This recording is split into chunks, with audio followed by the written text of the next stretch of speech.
Hello Leo, Sun, Moon and Rising. These are your love messages for the second half of April. The very first card that we have coming up for you as an underlying energy is the Princess of Swords, also known as the Page of Swords. The pages, they can be messengers, so this can refer to messages back and forth, especially as swords represent our thoughts, our ideas, our beliefs and how we communicate them.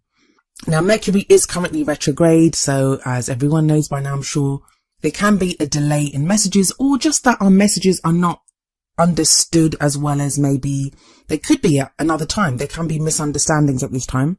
I feel more with this Page of Swords as an underlying energy though. This is about direct communication, like very openly and very directly speaking your truth, saying what you think. Some of you could be dealing with a kind of immature, and I say immature, that could be in age, they could be younger than you, or just in the way that they're acting, even if they're older than you. Air sign energy, which is Aquarius, Gemini or Libra, Sun, Moon or Rising. I feel this card is more about speaking our truth or hearing someone else's truth. It's truth. It is truth. It's, the messages that come through, they're honest, but they're not always said in the kind of nicest way, if you know what I mean. Like they can be very abrupt or very blunt. Now, I just want to comment that a lot of the readings I've just done, I've done, Gemini and Cancer just before you, they had the same thing. Like, you know, the underlying energy was kind of a bit tricky, but the rest of the spread is great. And the same goes for you. The rest of the cards, very positive, lots happening. There is a shift in this second half of April. The energy has shifted. And I feel like this kind of, the underlying energy, the kind of trickiness there, I don't want to say bad because no cards are good or bad, but the trickiness there, it can be kind of a lingering effect. Mercury is still retrograde. So there can be an unease, that's an underlying energy, but the energies are shifting, which is great news. And we see that at the heart of your reading where we have the Nine of Cups. The Nine of Cups is the wish card. It's wish fulfillment. It's getting our heart's desire. So even though, like I said, that Page of Swords energy can be kind of tricky, I feel like it's going to lead to the fulfillment of some wish. So don't be surprised, like first it might be a little bit abrupt and then you'll be like, the truth is actually really going to set you free. It's going to make wishes come true. It's going to lead you on the path to wish fulfillment. Because the Nine of Cups is at the heart of your reading, it feels like some of you are actually going to experience that wish fulfillment during this time. Or if if there's no one around or you have no idea, you've not known for a while what you want in your love life, that's going to become clear during this time. The only kind of word of caution with the Nine of Cups is be careful what you wish for because you just might get it. Also, it's a 9, so it talks about reaching almost the end of a cycle. 10s are the complete completion, but 9s are you're almost there. You've almost completely ended this emotional cycle that you've been on. And if we're not going to talk about wishes and manifestation, all that, the Nine of Cups can talk about just happiness, feeling happy, feeling like we have more than enough to share. And that's very much your energy anyway, Leo. Like you guys love to love and to share your love and to share that happiness with other people. So there is that kind of going on in your love life right now. And you have another 9 coming up as a past energy. We have the 9 of Pentacles here. This tells me that a lot of you have gone through this time of achieving much. This may have been like internal work that you've been doing. It may be practical work that you're doing in the outside world, but just practically getting your house in order. And you got to a place where you were able to look around at everything that you've done. And this can be in any way. I mean, it's a general reading, so that energy can be applied to any area of your life. But you can look around at everything that you've achieved and know that you achieved it yourself. You can kind of bask in the abundance of the stability that you've kind of created for yourself, the security that you've created for yourself. It's a great foundation, especially to build on emotionally, because Pentacles is a very practical energy, a very grounded energy, talks about value, security, support, stability, but it's also the kind of independence. So you very independently achieved all this. It's not been with the help of anyone else. Now, if you're in a relationship, obviously like a card about independence and achieving things on your own seems kind of out of place. But it isn't, because it's showing that this is the work that you've done. Sometimes even when we're in a partnership, we exert our own kind of individual presence. Some of you will have liked to have been single. You will have been enjoying the single life. And not, okay, I'll say enjoying. Some people are going to be like, I don't enjoy being single. But you've made the best use of that time being single. You've achieved stuff. You've created abundance for yourself in whatever area during this time of being single, of being independent. But that is all changing because we have the Wheel of Fortune coming up as a present energy. Present energy is the main energy of this time, although tarot timings can be weird. The Wheel of Fortune talks about change. It talks about a change in circumstances. The major arcana cards, it talks about a big change, that wheel is turning. What I always like to say when the Wheel of Fortune comes up is that if the good times don't last, then why would the bad times last? Like, that wheel keeps turning. That's fate. It has to keep turning. Seasons come and go, and that's kind of what's happening in your life at the moment. Like, a new season, a new cycle is beginning. Now, this card's been coming up a lot during this retrograde season, and I think a lot of that's to do with the fact that it is fate. So it talks about karmic events. There can be a couple of things here, like if that Nine of Pentacles energy was you maybe separating from a relationship or going off by yourself, whether it was your own choice or someone else's, but you did it and you worked hard at it and you were independent and you achieved much. But there may not have been a full sense of closure for some people. And the reason I say that is because there are 2 nines at the top. That's not a full completion. So for some people, I feel like there hasn't been a full sense of closure with some situation. And that can even be if you're in a relationship.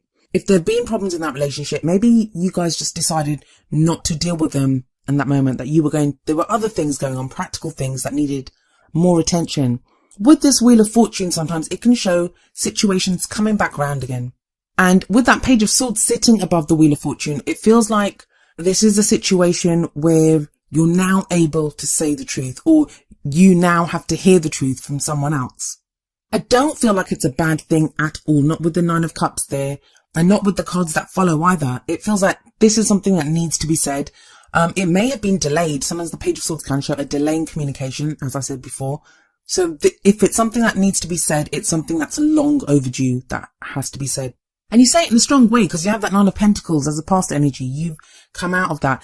And because it's a change, and whenever the Wheel of Fortune comes up, I do see it changing from the past. So maybe, I'm not saying you're going to be less independent. If you've been single, it could now show a change in your status, in your relationship status. So if you've been with someone, if it's just been like casual dating, that can get stronger. That changes now. But there is change. Whenever the Wheel of Fortune shows up, there is definite change. And you have another major arcana coming up in the future. So where does this change lead us? Well, it leads us to the Lovers card. Somebody else got the Lovers card here. I think it was Taurus. I know there's been a very stuck energy around you, Leo, where you've not been able to move forward. You haven't been able to change. And that's been across the board, I think. Everyone's been experiencing that. Well, now your options open up. The Lovers card, it's a card of making choices in love. It's deciding to love, even for some people. But I say it's like a choice. It can represent unions. If we look here, there's 2 people and they're naked. Whenever there are naked people in a card, I always see that as being vulnerable, as being open. And above these 2 people, there's an angel. So that's like divine protection, divine guidance. But with that Nine of Cups there, with the Lovers there, I don't even know how much of a choice it's going to be for you. It's going to be something that you've wanted in your love life. It's going to be something that you do love. And I think it was you, Leo, that last time you had the energy of you weren't sure if you were ready to love, or you weren't sure if you were ready to move forward. I don't see that uncertainty now. It's more a choice of like, what do I love? What am I going to go for? But you couldn't ask for 2 better cards in a love reading. 9 of Cups and the Lovers. That's your wish fulfillment. And you deciding, do you want that wish? Now, to some extent, that does make sense because I've come across so many people that the retrograde season has changed their wishes. Like, they've gone through so much that the things that they thought they wanted, they now no longer want. Well, you're going to have an opportunity to find out if you still want this wish, Leo. Even though the Lovers card, yes, it's a choice. I sometimes think, well, if you truly love something, and a lot of you will, you'll still truly love whoever it is that you love, or whatever type of love life it is that you want, you'll still want that. When you're presented with the choice of having that, would you say no? The Lovers does represent head and a heart choice sometimes. So, it's following your heart. Are you going to make yourself vulnerable like those naked people in the Lovers card? For some people, no. For some people, you might like that energy of the Nine of Pentacles in the past where you were strong and independent and you kind of want to continue like that. But I feel like you can't make the wrong choice. Whatever choice you make, it leads to wish fulfillment. So you cannot make the wrong choice. That's a lovely kind of safety net to have underneath you during this time. But what is it that leads us to this future? What is it that takes us there? Well, the crowning energy, it speaks about what we're thinking about, how we can manifest the things that we want. And you have the 3 of Pentacles here. This is a card about planning for your future. It speaks about having a strong foundation and being able to step forward from there, of building on that. 3s are always about action in the future. Now, even though this is Pentacles and does talk about kind of very practical things, I do feel like these people, they're kind of putting their heads together to come up with a plan that what are we going to do next? How do we build on this? How do we move forward? And it's nice to have options. It's going to be nice to have options because you have that Nine of Cups energy. This can be anything. This can be choosing who you want to be with, like making a plan of, I want to be with this, or it could be, because there's always like more than one person in the Three of Pentacles card, could be making a plan with your partner or with someone that you're dating, like how you want to step forward. I do see for a lot of you kind of almost like a leveling up in relationship status. That Wheel of Fortune and the Lovers, they pack a powerful punch, especially with the Nine of Cups at the heart of this reading. So what's your advice from the Oracle cards? Well, from the Romance Angels, we have soulmate. Yes, this is your soulmate. Now, if for those of you that have been following my channel for a while, you know how I feel about using the word soulmate. Everyone has their own very kind of definite idea of what a soulmate is. So I feel like we can get lost in semantics sometimes when talking about soulmates. But in terms of this reading, that soulmate energy to me speaks about someone that we're very connected to, someone that we have that kind of fated feeling about. We may feel like we already know them. That's a very loving image on this card. But in the actual sense of what soulmates are, they can challenge us. Soulmate relationships can be some of the most challenging. So maybe you've had a tricky start with someone, or, you've not been sure about how things are going. Maybe it's your soulmate person that has had that kind of Page of Swords energy and has said some things to you that have made you think like, whoa, no one talks to me like that. Or, it's that kind of thing that you feel that connection with someone, but you're not completely sure, which I also think is kind of strange because when you meet your soulmate or when you meet a soulmate, there's usually no question about it. But if there is a question about it, this card is saying, yes, you've met your soulmate. Now, if you've met no one, there's no one in your life, there's no one around, and you're completely single, that Lovers card in the future can represent someone coming in with a kind of soulmate energy or that kind of very deep connection, compatibility. But that sense of, yes, this is your soulmate, feels like you already know that kind of person. You may have already been through a karmic relationship with someone and that kind of blew up, but there was things about that person that maybe you dated someone totally different from your usual type. When we go through those kinds of situations, they prepare us for the next person. So if you were older and you dated someone very younger and that was like something totally different for you, that could be preparing you for the next person. If you dated someone that was from a totally different culture, from a different part of the world, something that you wouldn't usually do, or someone, maybe it was the first time you dated someone from work, like you don't usually date people in the workplace.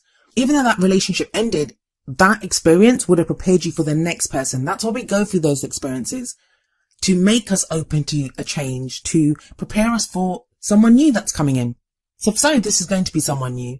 And don't be surprised if something about that new person kind of really represents the energy of someone from before, or just that feeling that you have with this person is similar to something that you felt before, or the situation is similar. There can be some very uncanny similarities when the soulmate energy comes up. For others of you, this is very literally telling you that you have literally already met this soulmate person.